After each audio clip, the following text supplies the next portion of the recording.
Ready? Here we are. Hi, hello everyone, and welcome to the Photo First panel at Aurora 2023. So I am Colter Fox. I'm joined with the Rusky Wolf and Silver Sheep. You want to describe yourself? So, Trash bag on fire. is a trash bag on fire.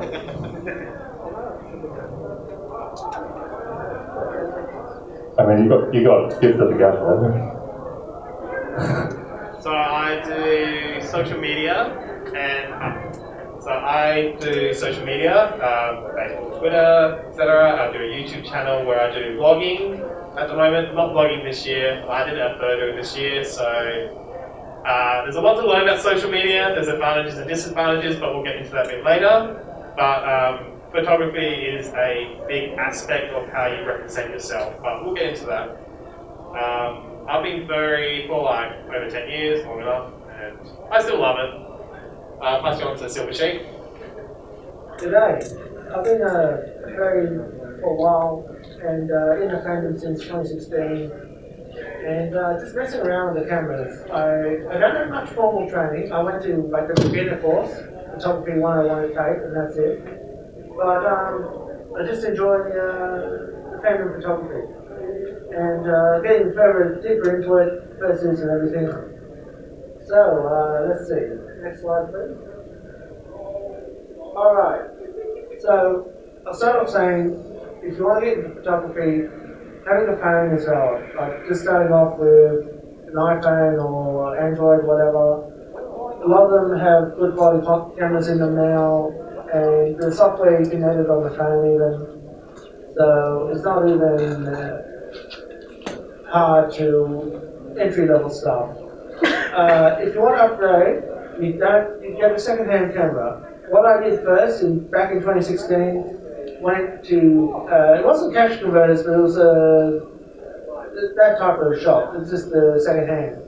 And I picked up a whole setup, and some of it I still use. I still have the camera bag, have a tripod, and a camera body, and a few kit lenses, and it was a steal. It's only a couple $100 to get a DSLR setup.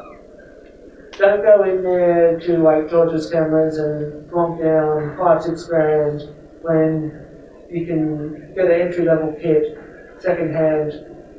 Second-hand's fine. There's no shame or whatever by starting small and building up your kit.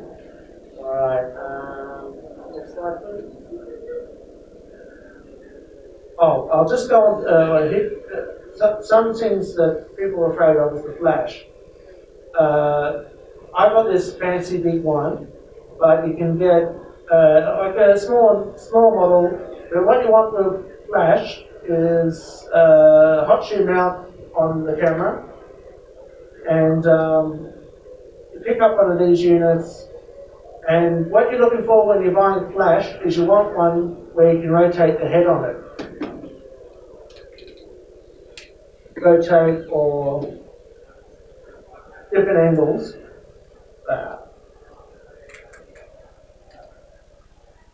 And the reason you want the angles right is you've got the ceiling you can use to bounce the flash and take photos where you're not getting that sort of criminal spotlight sort of effect. And the next piece of kit you can upgrade it with is a flash diffuser. And these bad boys set you back about 100 or so, depending on what you get, the model and that. There's a few different models out there. Alto's got one recently, and this one I have is Gary Fong Light Sphere. It's sold as. I don't get paid promotions or anything, that's just what it is. And this one just goes on the lens with Velcro straps. It fits the massive ones and the small ones. It's all good. And the reason you want to use one of these ones, it makes the light quality a lot better, like a lot softer. And you don't need a huge big softbox or a lighting setup. It's portable. It's just on the camera. It's on the camera on the flash. Got in there with Velcro. It's all good. and it's handy for conventions and events outside. And you can just, it folds up and you can just stick it on the strap to carry it around. Next slide, please. Alright, so like just some general tips. If you're out in the pond space or wherever, like even outside, use the light you have. And this goes for even if you've got a phone, just a phone there. Keep in mind the light direction. Work with what you have, the natural sun. Like, don't try and fight it because a lot of the time, keep it simple and work with what the environment you have. The background. You've got to keep aware of background elements. Zarosi's going to show some examples in his part of the presentation, but I'll mention a few things. Like just behind the subject, if it's like the toilet sign or there's a bin, bin chickens, whatever, like, or even just people you don't want in the photo, especially furries. A lot of them don't appreciate being stars if they're not in suit. They don't appreciate being photographed. So I'll keep that in mind. Another one is herding cats, like fursuiters. They can't see, like they've got if you don't have a suit, you might not understand, but they can't see.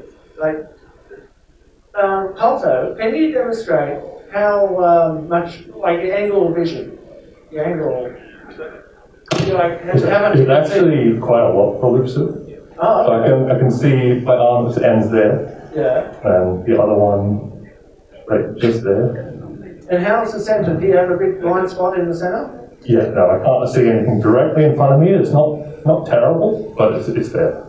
So like normally as a fursuiter, when you're getting a photo, you normally want to get the actual lens in the blind spot. Yeah, like a lot of the time when you're taking a photo and the person is looking directly at you, they can't see you. And every suit's different. Like the silver, his head, I don't have a blind spot in the centre, but I've got a limited view angle. But with other suits, they've got a wider view angle, like Colto just said, but they've still got this massive blind spot right in the centre. Another one is get your settings on your camera right first. Know your camera, know your gear, whether it's the phone, whether it's the flash, whether it's even film, because you're in there sweating, you're in there dying, and a fursuiter is like, they're not there for you, they're there to have fun and with their friends and that, so don't hold them up. Don't hold them up. Like, is there a time where you were held up, Colto, and you were like dying and someone was trying to... On several occasions. Like you'd be in like a specific pose, you'd be trying to hold it, and you'd be waiting there, even a minute is too much. But if you've got nothing to hold them and just try to balance there, it's difficult. Yeah, so that's the thing. Have your settings ready, have your focus on what you want to do, and try to signal the fursuiter, make sure they see you, like, often they can't, so try and establish some form of contact. The next slide, please. I think that's it. I think that might be the other one. Yeah. Alright, so who wants to go next? Yeah, I'll get yours. Just bear with us. So we're just changing over PowerPoint. Go. Walter, it's all you.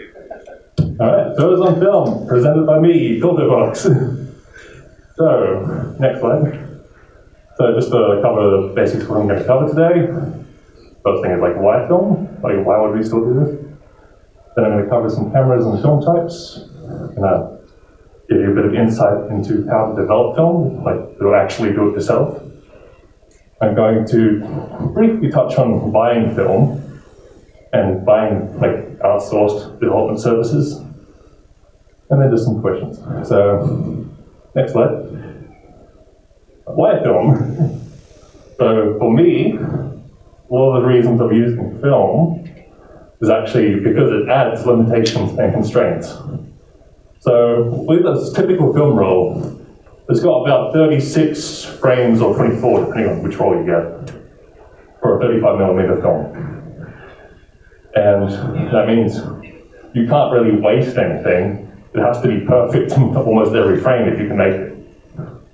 But it's not the only thing. And then there's actual limitations that you can't see what you're actually taking. You've got to know what you're doing beforehand to make sure you get the right effect.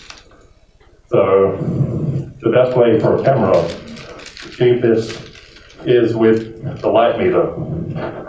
So the light meter on the camera will tell you if you're going to be overexposed, underexposed, whatnot. It's a big help, even with the older film cameras that don't have light meters. You can get external ones you can put next to it, just to kind of gauge it. So yeah, it does depend on a bunch of different factors, like each film you buy as well, it only comes in ISO, so there's only one ISO you can use that whole time. And, well, it gives that film look. It looks like something, like you've got a bunch of grain on it, some grain that a digital sensor cannot actually reproduce very well, because it's not meant to, it's trying to make it perfect. The film it's not perfect, but that's a good thing. It makes it interesting. And also the process of developing film and taking the shot, that's all adding to the fun to it. And as I said with some of the previous things, there's some skills that you have to develop, and they're very transferable to using digital photography. So like this is my EOS R digital camera. It's using a lens from the 1990s, and the same lens will fit on the film camera. So this is the EOS R by Canon, and this is an EOS 5 from 1992.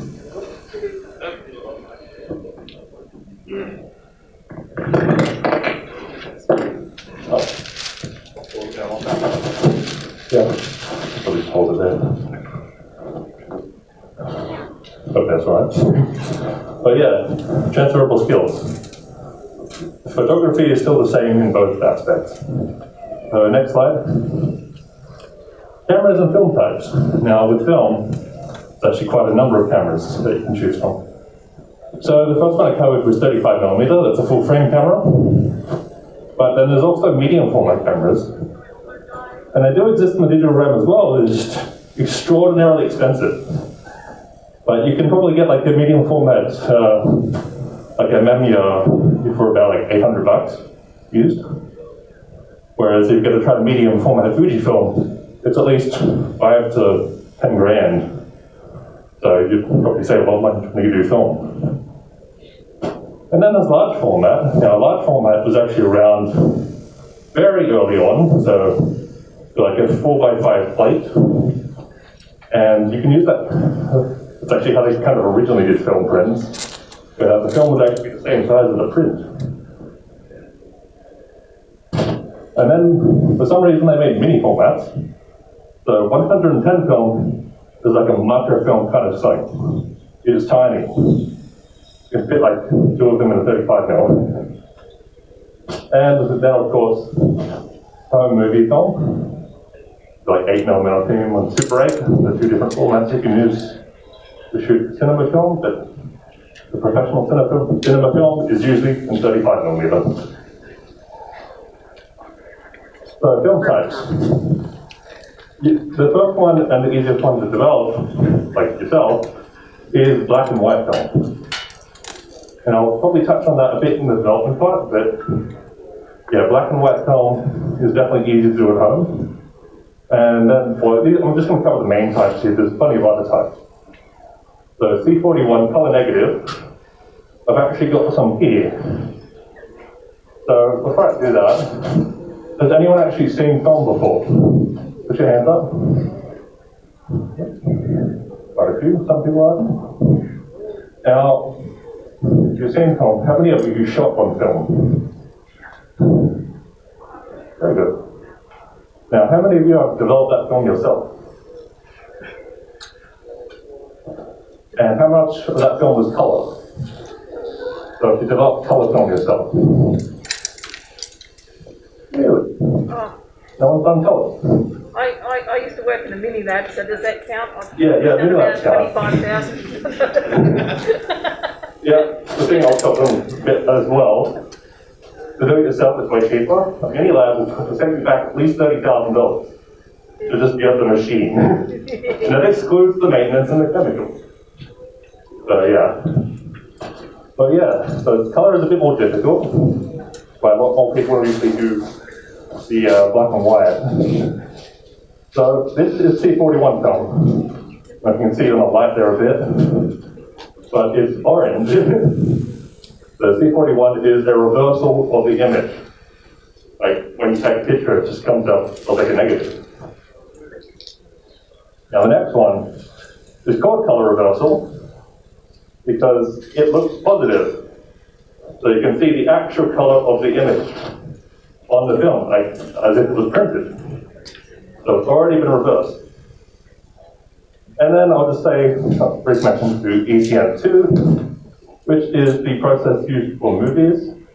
Typically has remjet on it for reduced picture friction. But it's really not good remjet on film. You need a really good darkroom for that. So on the screen, we've mentioned here, we've got 110 format films that I've taken. These are all photos I've taken. Black and white. This was Aurora last year. That's a Roski. That's on color negative. That's a Ultramax. And I got an Extrachrome 100 color positive from one of the F2 meets. So next slide. So film development. I'm going to mention this as the color process that I do myself at home. So the first thing you've got to do is you've got to mix the chemicals. Now some of this is transferable to black and white. You know, it's the same process, a bit more extended. So in color, you've got the developer, the first one, and you've got bleach. So you've got the Flexicolor bleach. I'm just using, for reference, I'm going to use the Kodak Chemicals heat, that's the one they use. So you've got bleach, and you've got a fixer. So the fixer effectively makes the permanent on the film. So when you expose the light, it stays on there. And then the final rinse. So it's a stabilizer. Now for black and white, that's actually a bit more simplified. You've just got your developer, a stop, or just like water, and a fixer, and a rinse. So the difference here is the chemicals for color have to be heated to 37.75 degrees Celsius with a plus or minus 0.15. And that's a pain. So the way I do that is, you can see in the picture there, the second picture, there's a Suvet. So the Suvet maintains the temperature in a tank with all 4 chemicals. And then under that is the actual film development tank. So the film development tank, you don't need a darkroom anymore. So in a mini lab, you typically just put it on a roll and you take it to it and it spins down itself. But on this one, basically use a changing bag, like a dark bag, and you try and load it yourself with like a self-cranking mechanism. Just pull it on a roll. And a lot of the times that does not go well. So with that, the edges can sometimes catch, and you got to take it off and restart it and do it again. So this is the same for color and black and white. More so for color because it's not as strong, since it's really designed for mini lab. So from that, there's a process to chemically develop the film. So color, run to the developer, then the bleach. You wash it a few times, and you fix it, and then you wash it again. There's a lot of washing involved. And then you let it dry for about 3 hours. Unless you've got like a specific drying rack or something. I know the old chemists now would use the machine that would do it like within half an hour or something. But I don't have that. You dry it and you cut it. So I cut it into 6s typically. But if you've got a professional Fujifilm Frontier machine, typically you can just kind of run it through the entire roll. But in my case, I'm using this kind of slide scanner, and it slowly scans through the things. Takes about 2 hours. It's a bit expensive. And then at last, once you've scanned it, you've got to edit it a bit to make sure it looks the correct white balance and stuff. And then you can print it if you want. So, there we go. So this thing here is you can still buy film. Film is still made by Kodak. Apparently Fujifilm has halted production on film to move to a factory in India, supposedly. But yeah, Kodak film is still made in Rochester, New York, shipped worldwide. We've got a big factory, they've had it there since the Eastman days. They make all the chemicals. And yeah, you can still buy those. So you can go any normal camera shop, even VW sells it. Like Woolworths, you can get 3 rolls of Ultramax, about $40 now. A year ago it was $30, so inflation unfortunately happened. But that said, I would not recommend developing it at somewhere like VW Kmart, because they're just going to outsource it to Fujifilm. They don't actually have a processor on site anymore. I know about 10 years ago, they kind of stopped. They phased out all of the mini labs, and unfortunately they outsourced it down. But places like DigiDirect and Miranda and stuff, they actually do have deep mini labs there. And they can develop and scan on site. Another question, that is, can I develop your film? And the answer is yes. I can actually develop your film. I do have rights on my website, on photos.cultedbox.com. But shameless plug. But yeah, no, I can develop your film. Might take a little bit, because sometimes there's a period when I'm really busy with stuff, but you know, I'll do it to like a small amount. And I'll usually pick it up like a local phone meet or something. Next slide. Yeah, that's about it from me. Anyone got any questions about film? All good? You can always ask me some questions at the end if you want as well. So we'll move on to Zborowski. Thank you, Colte. Hi, everyone. This is social media and you. So, first of all, who uses social media out of all of you? Put your hands up. Elliot. Z back there. So, social media is a very interesting aspect. Depends on your experiences. I mean, it's everything from teenagers, young children, to adults that use social media, believe it or not.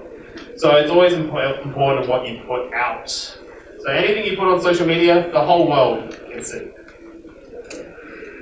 So we're going to go a bit over the media, social media, the pros and cons, what not to do and what to do. I've got some good examples for you. And we're going to talk about how to avoid drama. Now, nobody likes drama. I know I don't, so who needs that? So we can sort of go through this one quickly. We all know what social media is: Facebook, Twitter, TikTok, Instagram. So pretty much you use, create, share, or exchange information with each other. So one thing I would like to point out is do not put your personal details out there, your address, your mobile number, personal emails. Because all it takes is someone to be a stalker and they start chasing you down. Some Nigerian friends wanted to give me millions of dollars. Ah, yes, there's lots of scams out there as well, guys. So you've got to be aware, especially in your emails, if someone says, if something's too good to be true, it's too good to be true. So always stay away from scams and Nigerian princes who need lots of money. But they were going to give me billions. Yeah, right. So social media is an important part of today's world. It helps us all connect with each other, share ideas, pictures of food, I guess, your opinions, hopefully positive, and yeah, and you know, environmental pictures. So pros and cons. Well, pros, you get to make new friends, you get to communicate. We are human beings, so we are very social creatures. So before the internet was invented, we used to just talk, which we still do now, But now the internet is out there, social media is everywhere, so communication, you can create a fan page, maybe like you start with friends and family, but if you want to like advertise yourself more, you can. And and there's always getting different opinions from other people. You can do it all. It doesn't always have to be furry related, it could be cooking. If you have your own hobby, like cosplay, cooking, gardening, social media can cover all of it. Now, the con. Cyberbullying. Gossip, spreading rumours and drama. All negatives, but unfortunately it still exists because there are trolls out there who are not very happy people. So, what can you do on social media? Interact with people. You can start conversations, especially if you're feeling a bit lonely. Instead of just sending someone a message saying hi 50 times, try and make the conversation like, hi, my name is Zarowski. I thought I'd say hello and introduce myself. So one thing I've noticed from my social media is they just say hi, hi, hi, hi, hi, hi, etc. It's not really a good conversation starter, and you're not really putting anything on the table to discuss. Always be genuine and always be yourself. Don't pretend to be something that you're not. I mean, regardless of furries. We're all furries. So fake people and trolls will cover that a bit.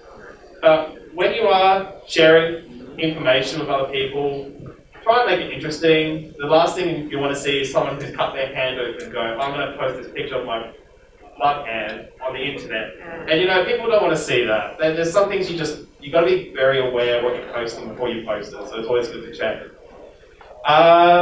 If you want to, I guess, be consistent in social media, if you make one post and then never post for a whole year, no one's going to really know who you are when you make the next post. If you're being consistent, like maybe one post a week, or Fursuit Friday photos, there you go, it's been consistent.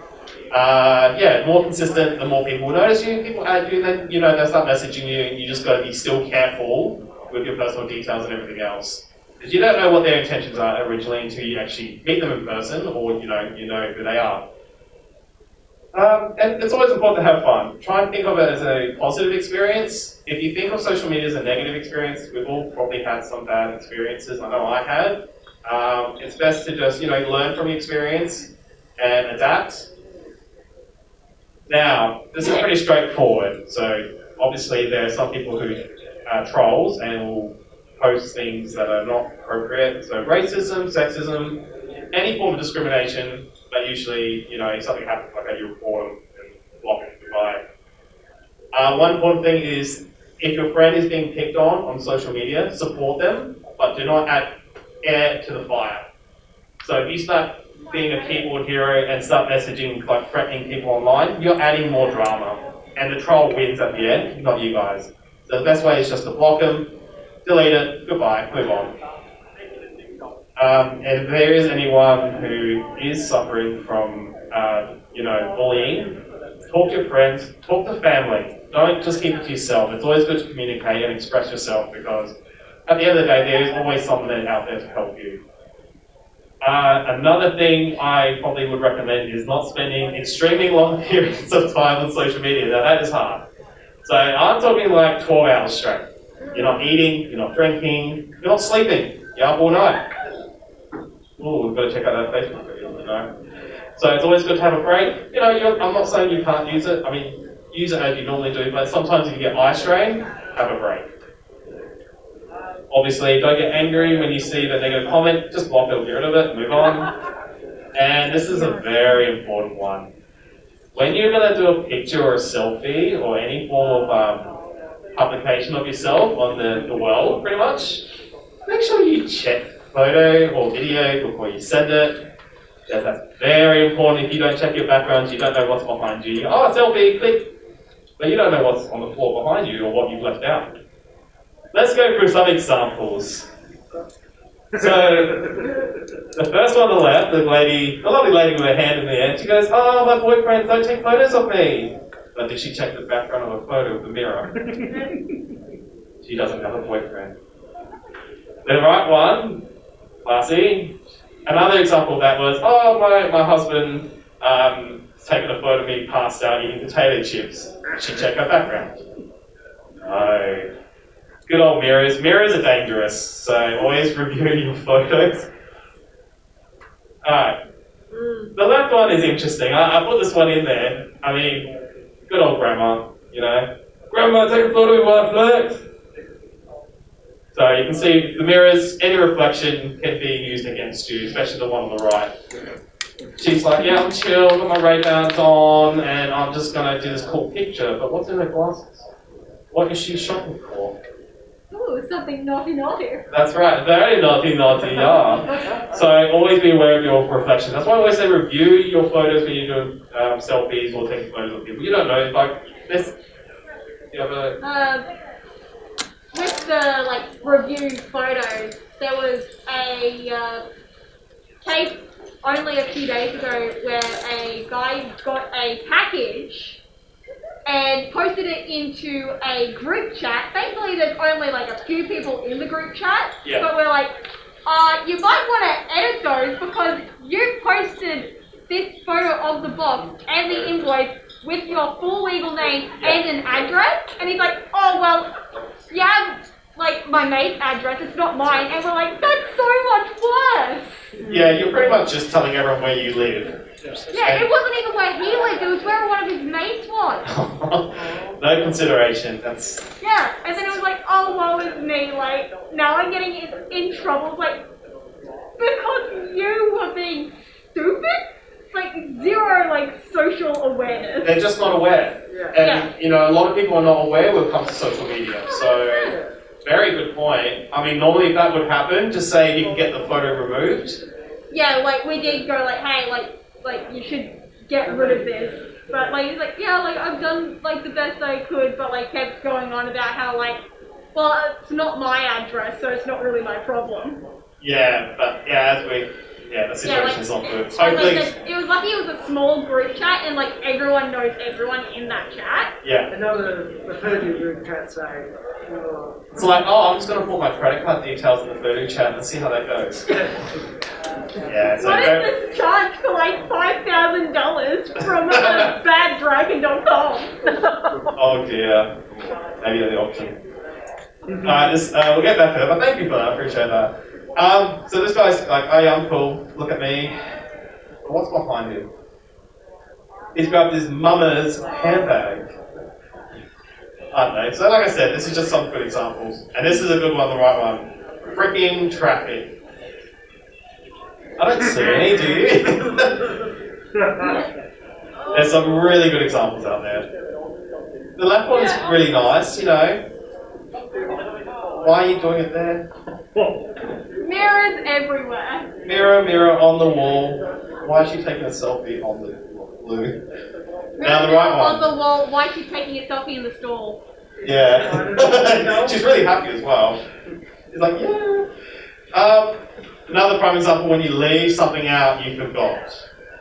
That's a surprising situation. It happens a lot, believe it or not. It does happen a lot. hotel room shoots and... No, we're not going into that. But yeah, you can see my prime examples. I mean, I love this one on the left. She's just there with a friend. But I didn't like, when you look at the picture, oh yeah, she's been pretty, she's representing herself, you know, yeah, selfie. And her friend's going down on a date with dog. Her friend looks pretty happy and satisfied. So. Yes, that in the background! And yes, the dad picture in the background giving his also. But then another thing I would also do, when you're reviewing your photos, you can crop them Yeah. and refocus them on yourself. So I'm going to tell you a quick little story about a Tinder profile. So I didn't get the picture because I was shocked and horrified by what I saw. But I mean, the guy was doing a selfie from the air where the toilet was in plain view, wasn't clean, 20 toilet rolls on the ground. And this is Tinder.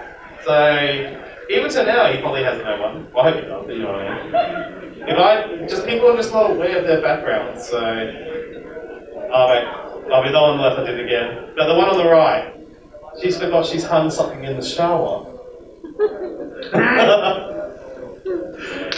So always review your photos and crop them and change the brightness, etc. before you share with the whole entire world. Okay, I don't like this subject, but we'll get through it quickly. Just some examples of what to do about drama, discuss it. Stay away from other people's petty disagreements. Remove yourself from the lives of toxic people. There are a lot of people out there, if you're finding like you're not happy in life, and you're around other people who are very toxic and negative, always talking drama, it's probably best for you to find someone else who supports you, looks after you, and treats you as a friend than being in that toxic environment, because it will affect you mentally, and then when you're mentally affected, you don't do anything, you just lie in bed, you're depressed, and it really affects you. So yes, make sure you know who your real friends are, know the company you're in, don't create any of your own drama, that's a big one, and don't believe everything you hear, like I just won $10 billion. Everyone, remember to have fun, and thank you. And Nico Avocado is a definite prime example of social media. So. I've got that very big for you. Is there any questions?